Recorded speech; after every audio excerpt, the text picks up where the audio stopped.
The realm of Scottish peerage, steeped in history and tradition, often falls prey to a myriad of myths and misconceptions. With roots entangled in the mists of time, the Scottish peerage system is both complex and unique, leading to widespread misunderstandings. This blog post aims to clarify and debunk some of the most common myths, providing a clearer understanding of this fascinating aspect of Scottish heritage. Myth 1: Peerages can be bought. One of the most persistent myths is that Scottish titles can be bought. In reality, Scottish peerages are hereditary or granted by the monarch.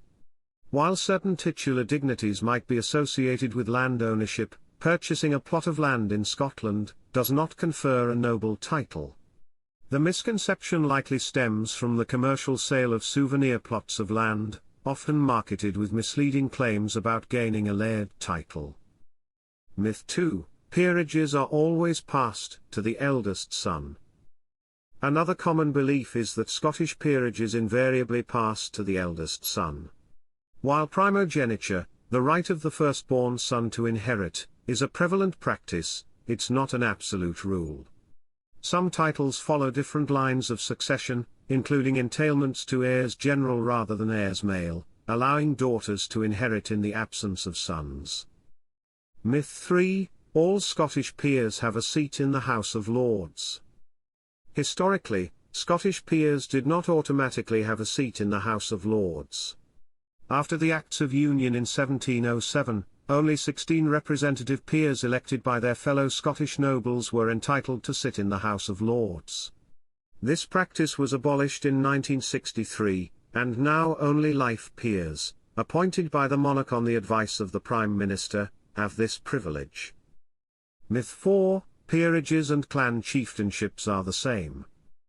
It's a common misunderstanding that being a clan chief is synonymous with holding a peerage. In Scottish tradition, clan chieftains or chiefs are recognised leaders of Scottish clans, but this is a separate and distinct role from being a peer. Clan leadership is more about lineage and community recognition rather than a legal title conferred by the Crown. Myth 5: The titles Lord and Laird are equivalent. The titles Lord and Laird are often thought to be interchangeable, but they signify different statuses. Lord is a title used by peers and is part of the formal peerage system. Laird, on the other hand, is a courtesy title traditionally referring to the owner of a large estate, but it does not confer peerage status. Myth 6: Scottish peerages are no longer created.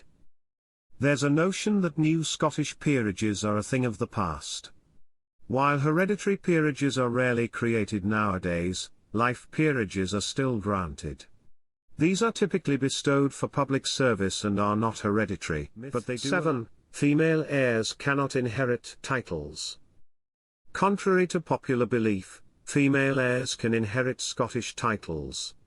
The rules of succession depend on the specific terms set out in the letters patent that created the title.